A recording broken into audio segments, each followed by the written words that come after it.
L'excellence était au rendez-vous ce mercredi 10 juin 2026 à l'École supérieure Sainte-Félicité de Godomé.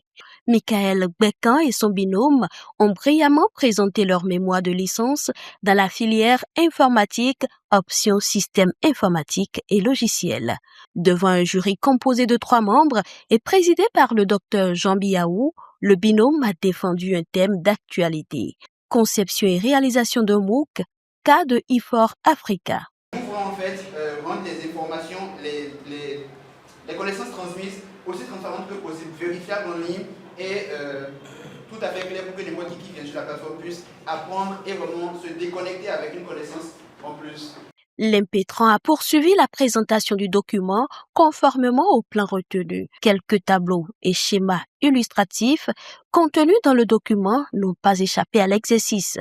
Après environ 1 heure d'horloge de présentation, de démonstration technique et de questions-réponses, le jury a salué la pertinence du sujet et la rigueur méthodologique des candidats. Puis, le verdict est tombé. Le jury a accepté votre travail avec la note de 17 sur 20.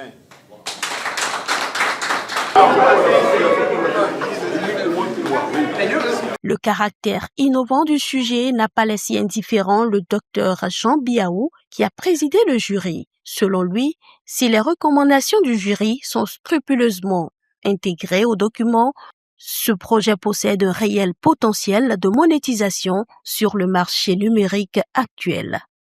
Les 2 étudiants nous ont présenté une application assez innovante.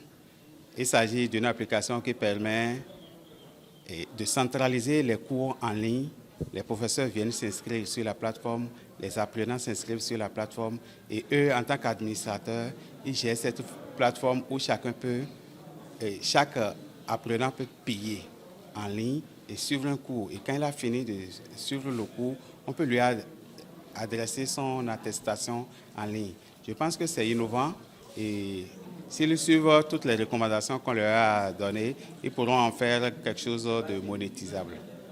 Pour Michael Bekan, désormais nanti d'une licence professionnelle en informatique, option système informatique et logiciel, cette réussite est l'aboutissement de plusieurs années de sacrifices.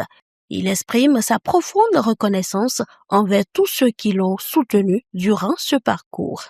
Honnêtement, c'est un poids qui s'enlève de mes épaules parce que je travaillais déjà et sans la licence, ce n'était pas du tout facile dans le monde de l'emploi. On vous dit toujours que vous bricolez, vous bidouillez. Et finalement, c'est que ce bout de papier, ce parchemin se retrouvait à avoir un poids que je ne soupçonnais même pas. Donc, finir avec ça me donne en fait l'assurance que l'avenir sera plus facile à affronter pour moi en fait. Je vais remercier toutes ces personnes-là qui vont me voir et se reconnaître lorsque je dirais que ça n'a pas été facile. Certains d'entre vous m'ont vu pleurer, m'ont vu vouloir abandonner et j'ai essayé plusieurs universités, j'ai essayé plusieurs fois. Je n'ai pas pu atteindre ce qu'il faut que j'atteigne, mais il y a des personnes qui sont vraiment restées là avec moi. Voir une 120aine d'étudiants défiler devant des jurys pour soutenir soit leur mémoire de licence ou de master est pour le recteur de l'école supérieure Sainte-Félicité un motif de satisfaction. Il témoigne sa gratitude et sa reconnaissance non seulement aux étudiants, mais aussi à leurs parents. Nos chers enfants et aux parents, nous leur disons d'abord un bravo. Et aux enfants, on leur dit du courage parce qu'il y a encore un parcours, il y a encore l'examen national à passer d'ici août-septembre. Donc, qu'ils réussissent brillamment et que des opportunités s'offrent, que des portes s'ouvrent. Cette brillante prestation a été clôturée dans la convivialité par un cocktail offert en l'honneur du nouveau diplômé, réunissant parents, proches et amis autour de ce succès bien mérité.